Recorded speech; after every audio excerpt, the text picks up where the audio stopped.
அனைவருக்கும் வணக்கம். 2026 சட்டமன்ற தேர்தலில் தமிழ்நாட்டில் 3 முனை போட்டி இருக்குமா 4 முனை போட்டி இருக்குமாங்கிறதா ஊடகங்களில் கடந்த ஒரு மாத காலமாக விவாதமாக இருந்துச்சு. விஜய் யார் கூட போவார், இல்லை விஜய் கூட யார் போவா என்கிற விவாதங்கள் நடந்து முடிஞ்சு விஜய் தனிமைப்படுத்தப்பட்டு தனிச்சு தான் நிற்க போறாரு அப்படிங்கிறது உறுதி செய்யப்பட்ட பிறகு 4 முனை போட்டி கன்ஃபார்ம்ப்பா, இதுக்கு மேலே எதுவுமே கொடுக்க முடியாது, சீட்டை குளிக்கலாமா அப்படின்னு கேட்டுக்கிட்டு இருக்கும்போது இல்லை நாங்கள் இருக்கோம், 35 வருஷம் அரசியல் பாரம்பரியத்துக்கு சொந்தக்காரன் நாங்கள் இருக்கோம், நாங்கள் தமிழ்நாட்டு அரசியலை புரட்டி போட வாரோங்கிற உண்மையிலே எல்லாரும் மனதையும் அதிர்ச்சி அடையக்கூடிய, இது சாத்தியமா, இது நிகழுமா என்று கேட்கக்கூடிய ஒரு அதிசயம் தமிழ்நாட்டில் நிகழ்ந்திருக்கிறது. பட்டி தொட்டி எங்கும் தேநீர் கடை தொடங்கி முடி திருத்தகம் தொடங்கி எல்லா இடங்களிலும் நேற்று மாலையிலிருந்து அப்படியா அப்படியா அப்படியா என்கிற பேச்சுகள் எழுந்திருக்கிறது. தமிழ்நாட்டின் மிகப்பெரிய கட்சியாக இருக்கக்கூடிய சசிகலா அவருடைய கட்சியும் பாரம்பரிய கட்சியாக இருக்கக்கூடிய பாட்டாளி மக்கள் கட்சியும் ஒன்றிணைந்திருக்கிறது. ஐயா ராமதாஸ் அவர்களும் சசிகலா அவர்களும் தைலாபுர தோட்டத்தில் விருந்து சாப்பிட்டு கூட்டணியை உறுதிப்படுத்தியிருக்காங்க. இந்த கூட்டணி தமிழ்நாட்டு அரசியலில் மிகப்பெரிய தாக்கத்தை ஏற்படுத்தும். இந்த 2026 தேர்தல் களத்தில் சசிகலா அவர்களும் ராமதாஸ் அவர்களும் இணைந்து செய்கிற அந்த செய்கைங்கிறது தரமாக இருக்கும் அப்படின்றாங்க. அதை பற்றி தான் இந்த காலையில் நம்ம தரமாக பார்க்க போகிறோம். நீதி வழங்கும் போது அண்ணன் தம்பி சொந்தம் பந்தம் பணக்கார ஏழை எதையுமே பார்க்க கூடாதுடா, நாயத்தை மட்டும் தான் சொல்லணும். நானும் ரவுடி தான் அப்படிங்கிற படத்தில் நயன்தாரா விஜய் சேதுபதி ஒரு உதவி கேட்பாங்க. இந்த மாதிரி இந்த ஊர்லேயே ஒரு பெரிய ரவுடி வேணும், சொல்லுங்க நான் என்ன பண்ணணும் அப்படிம்பாப்புல. இல்லைங்க ஒரு ரவுடி வேணுங்க, சொல்லுங்க நான் இப்போ என்ன பண்ணணும். உடனே அவங்க சொல்லுவாங்க, இல்லை நான் ரவுடியை பார்க்கணும், நான் ரவுடி தாங்க, பதிலாக பயமாக இருக்கா அப்படிம்பாப்புல. இல்லை நீங்கள் ஃப்ராடு, ரவுடி இல்லை அப்படின்னு சொல்லுவாங்க. இருந்தாலும் அப்படி ரவுடி தரத்தை காட்டுறதுக்காக யாரையோ ஒருத்தர் அடிக்கணும் போல ஆளை செட் பண்ணி எல்லாம் கூட்டு போயிடுவாங்க. கூட்டு போய் அங்கே போட்டால் அவன் ஆஜானு பார்க்கவா 7 அடி உயரமாக இருப்பாப்புல, நல்ல நம்ம ஆதவரிச்சு மாதிரி இருப்பான் ஆள் பார்க்குறதுக்கு. அவனை அடிக்கிறதுக்கு ரெடி பண்ணிடுவாங்க. ரெடி பண்ணி போனால் அங்கே ஒரு தாத்தா, இந்த பக்கம் பார்த்தா ஒல்லியாக ஒருத்தர் ஆர்ஜே பாலாஜி எல்லாம் போவாங்க. போய் அவன்கிட்ட சண்டை போட்டு வம்பெடுத்து எல்லாம் பண்ணிடுவாங்க. அப்போ என்ன பண்ணுற ஒரு தாத்தா உள்ள டேய் உன்னை விட மாட்டேன்டா அப்படின்னு சொல்லி மியூசியை முறிச்சு வருவாப்புல. போய் அவன் போயிட்டான்டா விட்றா அப்படிம்பாங்க. அது மாதிரி தமிழ்நாட்டு அரசியல் கட்டத்தில் சீரியஸாக விளையாடிட்டு இருக்கும்போது அந்த தாத்தா இருக்கார்ல, அந்த தாத்தா கடைசியாக வம்புடுப்பார்ல, அது மாதிரி தான் நம்ம ராமதாஸ் தாத்தா நானும் தேர்தலில் போட்டி போட போகிறேன், நானும் கூட்டணி வைக்க போகிறேன், 5வது முனை கூட்டின்னு சொல்லி சசிகலாமாவை கூட்டு வந்துருக்காப்புல. வந்தீங்களா 2 பேரும் சேர்ந்து தைலாபுரத்தை விருந்து சாப்பிட்டீங்களா போனீங்களாம் இல்லாமல் 2 பேரும் சேர்ந்து கூட்டணி பேசி தமிழ்நாட்டு அரசியலை புரட்டி போட போகிறாங்களா? நான் தெரியாமல் கேட்குறேன், என்ன நோக்கத்திற்காக உங்களுடைய கட்சி உங்கள் கூட்டணி? ஐயா ராமதாஸ் அவர்கள் மீது எனக்கு அளவு கடந்த அன்பு மரியாதை பற்று பாசம் எல்லாமே உண்டு. ஏன்னா ஒரு காலத்தில் இடஒதுக்கீட்டுக்காக போராடிய மிகப்பெரிய போராளி, ஒரு சமூக நீதி போராளி, தமிழ் பற்றாளர், தமிழை தேடி தெருக்களில் பயணப்பட்டவர். இன்றைக்கும் 88 வயசுலையும் தள்ளாத வயதிலையும் அவர் தமிழ் பற்றோடு இருக்கார். மக்கள் தொலைக்காட்சியை தமிழ் கலக்காத ஒரு தொலைக்காட்சி, அதாவது ஆங்கிலம் கலக்காத பிறமொழி கலக்காத தொலைக்காட்சியை நடத்துகிறாரு. ஒரு பாரம்பரியமான ஒரு மனுஷன், நல்ல மனுஷன், ஒரு தமிழ் பற்றாளர். ஆனால் பெத்த மகனை பழி வாங்கிறதுக்காக இப்படி சசிகலா அவர்களோட கூட்டு ஒரு கூட்டணி வைக்கிறீங்களே, நீங்கள் எந்த மாதிரியான அரசியல்வாதின்னு சொல்லி இதுவரைக்கும் உங்கள் கூட இருந்தவர்கள் நினைக்க மாட்டாங்களா? நீங்கள் இதுவரைக்கும் தமிழ் இனத்திற்கு, தமிழ் மொழிக்கு, தமிழ் சமூகத்துக்கு ஆற்றிய தொண்டெல்லாம் அது வீணாக போயிடாதா? ராமதாஸ் அவருடைய கோட்பாடு ஊழலை ஒழிக்கணுங்கிறது தானே. சசிகலாமாவோட சேர்ந்து ஊழலை ஒழிக்க போகிறீங்களா? ராமதாஸ் அவருடைய கோட்பாடு இயற்கை வளத்தை காப்பாற்று தானே. ஆத்து மலர் கொள்ளை, கனிமவள கொள்ளையில் மறைமுகமாகவும் நேரடியாகவும் ஈடுபட்ட சசிகலாவோடு இணைந்து நீங்கள் இயற்கை வளத்தை காப்பாற்ற போகிறீங்களா? இவருக்கு மகனை பழி வாங்கணும், அந்த அம்மாவுக்கு எடப்பாடியை பழி வாங்கணும், அக்கா மகனை பழி வாங்கணும். அக்கா மகனை பழி வாங்கிறதுக்கு சசிகலாவும், சொந்த மகனை பழி வாங்கிறதுக்கு ராமதாசும் சேர்ந்து 2 பேரும் இது பாருங்கள் எப்படி ஒரு டெட்லி காம்போ பாருங்கள். இதில் தெற்க தேவர் வடக்க வன்னியரான். இதே 15 வருஷத்துக்கு முன்னாடி வடக்க வன்னியர் தெற்க தேவேந்திரன்னாங்க. இப்போ அந்த தேவேந்திரரை தூக்கிட்டு தேவரை போட்டாங்க. பல்லு முத்தி படையாச்சாச்சு, அதனால் அங்கே படையாச்சுன்னா இங்கே பல்லு, அங்கே அங்கே வன்னியர்னா இங்கே படையாச்சுன்னா இங்கே தேவேந்திரன்னாங்க. இப்போ அப்படியே தேவர்னு மாற்றி மொத்த தேவரும் ஓட்டு போட்டு சசிகலா முதலமைச்சராக்கிற மாதிரி, மொத்த படையாச்சும் ஓட்டு போட்டு ராமதாஸை முதலமைச்சராக்கிற மாதிரி 2 பேரும் ஆக்கிட்டாலும் அப்படியே அழகாக அப்படியே அறுத்து தள்ளிடுவீங்க. என்ன தான் சொல்லுங்கள், அன்புமணி அவர்கள் இது வரைக்கும் ஒற்றை வார்த்தை கூட ஐயா ராமதாஸ் குறித்து பேசலை, பொதுவெளியில் பேசலை. மிக நாகரிகமாக, மிக கண்ணியமாக, சரி வயசான காலத்தில் ஒரு பெரிய மனுஷன் ஏதோ செஞ்சுட்டு போகிறாரு, போங்க போய் தொலையட்டும், வயசாகி போச்சு, வீட்டில் பேரம்பேத்தியோட கொஞ்சம் விளையாடுற வயசில் வயசான காலத்தில் உட்காந்து பல்லாங்குழி விளையாடுற வயசில் இந்த பேரம்பேத்தியோட கொஞ்சம் விளையாண்டு இப்படி கரும்பு காடை சுற்றி பார்த்துட்டு வந்து அப்படியே பேரம்பேத்தியை வந்து இந்த தேவர்மன் படத்தில் வர மாதிரி ஒரு பாட்டு பாடு, என்ன பாட்டு, நம்ம பாட்டுதேன் அப்படி மாதிரி பாட்டு பாட விட்டுட்டு இருக்கிற வயசில் ஐயா, இங்கே பல்லாங்குழி விளையாண்டு பல்லு போன வயசில் சசிகலா அம்மா 2 பேரும் சேர்ந்துக்கிட்டு இப்போ சேட்டையை பாருங்க, 2 சேட்டை 2 பேரும் சேர்ந்து கட்சி தொடங்கி கூட்டணி வச்சு கட்சிக்கு பேர் வச்சிருக்காங்க பாருங்க. ஆயி பூத்த மாமுக, அகில இந்திய புரட்சி தலைவர் மக்கள் முன்னேற்ற கழகம். எவனா சொல்லியிருக்கேன் வச்சிருச்சேன் அந்த அம்மா. அகிலமும் இருக்கணும், இந்தியாவும் இருக்கணும், புரட்சி தலைவர் இருக்கணும். புரட்சி தலைவருக்கு இந்த அம்மாவுக்கு என்ன சம்மந்தம்னு கிடையாது.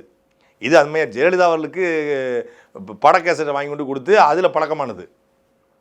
புரட்சி தலைவர் பொன்மனச்செம்மலுக்கு என்னமோ அந்த அம்மா வந்து கூடவே இருந்து ஒரு புரட்சிகரமான கருத்துக்களை கற்றுக் கொடுத்த மாதிரியும், இல்லை அவங்க தாய் சத்யபாமா கூட உட்காந்து இந்த அம்மா வந்து புரட்சிகரமான கருத்துக்களை கற்றுக் கொடுத்த மாதிரியும்.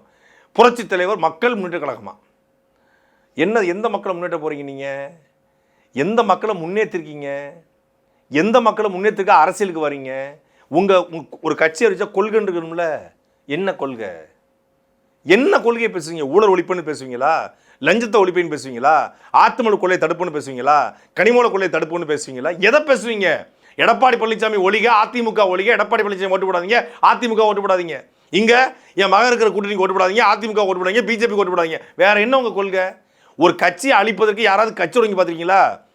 ஒரு கட்சி இன்னொரு கட்சியை அழிக்க தொடங்கக்கூடாது. இப்போ நாம் தமிழ் கட்சி தொடங்குச்சுன்னா இனம் அழிஞ்சு போச்சு, மொழி அழிஞ்சு போச்சு, என் பண்பாடு, என் கலை, என் இலக்கியம் சிதைஞ்சு போச்சு, என் நிலத்தில் தமிழர்கள் அதிகாரத்துக்கு வரல, வாழும் உரிமை எவருக்கும் உண்டு, ஆளும் உரிமை தமிழர் எமக்கே உண்டு, வந்தவரையெல்லாம் வாழ வைப்போம், எம் சொந்த வரையே ஆள வைப்போம் என்கிற கோட்பாட்டை முன்வைத்து தமிழ்நாட்டை தமிழர் ஆளுங்கிற லட்சியத்தை முன்வைத்து நாம் தமிழ்ச்சி எல்லா பிரச்சனைகளையும் மக்கள் பிரச்சனைகளை பேசி போராடி சிறைக்கு சென்று ஆரம்பிக்கப்பட்டு இன்னைக்கு ஒரு அங்கீகாரம் பெற்ற கட்சியாக இருக்குது. தேர்தல் காலத்தில் 234 தொகுதியில் தனிச்சு போட்டி போட்டு மக்களுடைய நம்பிக்கைகளை பெற்றுக்கொண்டிருக்கு.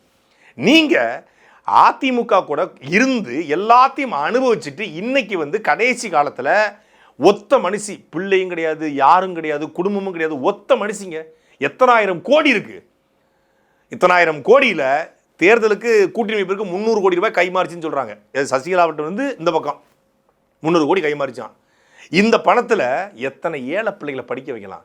இதே தென் மாவட்டத்தில் ஏழை எளிய மக்கள், ஒடுக்கப்பட்ட மக்கள், பிற்படுத்தப்பட்ட மக்கள் இன்றைக்கும் கல்வி இல்லாமல், வேலைவாய்ப்பு இல்லாமல், வீடு இல்லாமல், கழிவறை இல்லாமல், வேடநத்தம் கிராமத்தில் கழிவறை இல்லாமல் தானே ஒரு தங்கச்சி 12ஆம் படிக்கிற தங்கச்சி வெளியே போய் ஒருத்தன் பாலி கொண்டு பண்ணிட்டான்.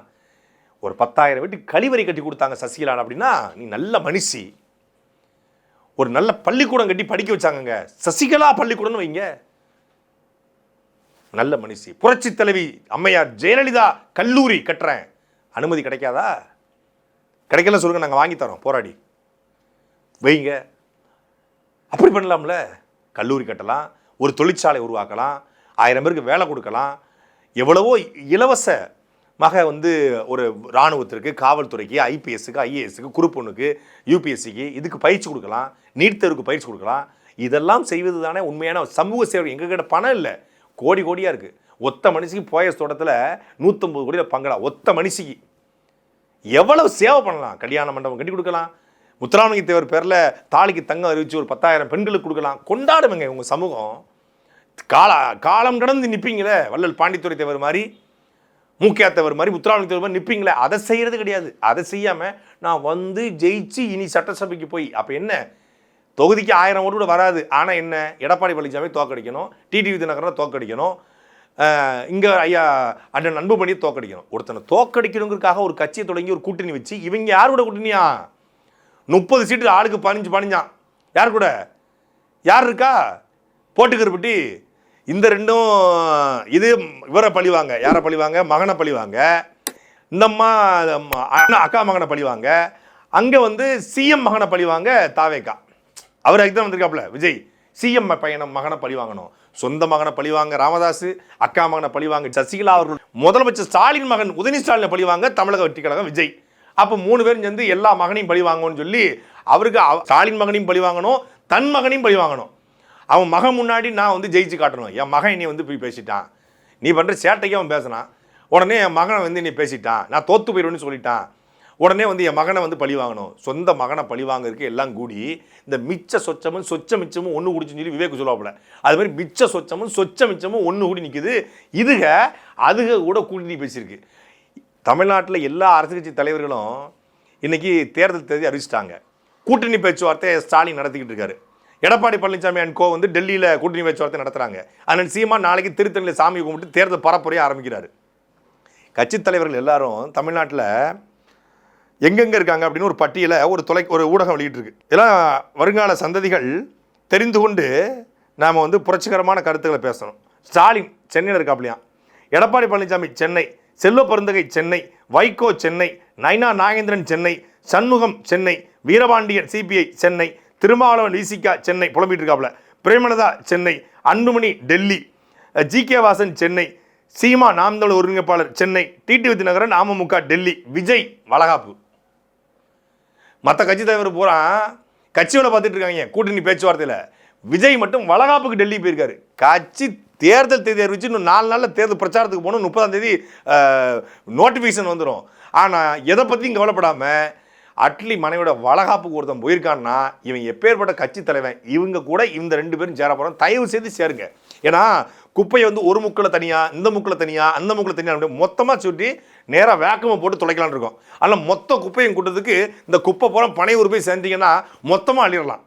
சாட்டை எடுத்து நாட்டை திருத்து, இளம் தலைமுறை தானே நீ வழி